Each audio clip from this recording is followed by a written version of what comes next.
hello welcome to my channel. ඔන්න ඉතින් මං ස්ටඩි ලීව් එකට ගෙදර ආවා. මගේ ස්ටඩි ලීව් එකේ එක දවසක් මං ඔයාලත් එක්ක බෙදා ගන්නයි ආවේ.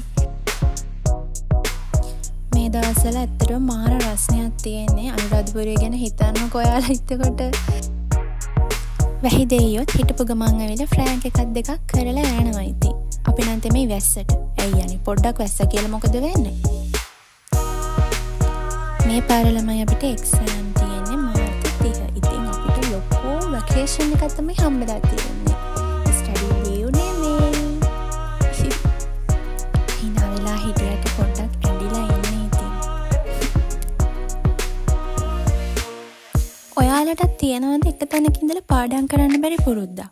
එක තැනක ඉඳගෙන පාඩම් කරද්දී හරිම කම්මැලි. ජීවිතේම ඒකාකාරීනේ. එහෙම ඒකාකාරී ජීවිතයකට මම නම් කැමති නැහැ.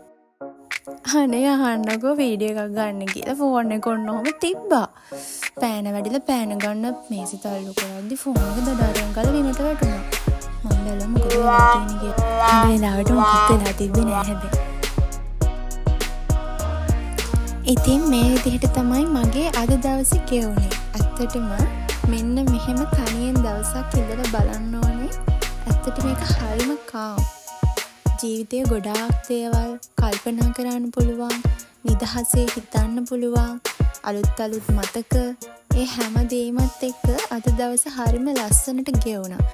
ගොඩාක් හිමින් උනත් අද දවසේ ගෙවුනේ මං ඇත්තටම අද දවසට ගොඩාක් ආසයි. ඒ ඇස්සේ හගෙදර සින්දුවට සාධාරණයකුත් ඉෂ්ට කරා ඉතින්. ආයෙත් ඉතින් ඇවිල්ලා පුටුවෙන් ඉඳගත්තා. මොකද ඉතින් ඔබ නටනට හිටපන්කෝ. එක්සෑම් එකට ඕව තමයි ලියන්න වෙන්නේ. මාගේ මොළය විසින් මට කළා වූ ඒ සිහි කැඳවීම නිසා මා නැවතත් ගැඹුරින් අධ්‍යාපනය සඳහා යොමු වුණා. නමුත් මගේ නිදිමත ඊට වඩා ගැඹුරු වීම නිසා මා ටිකක් නිදා ගැනීමට ගියා.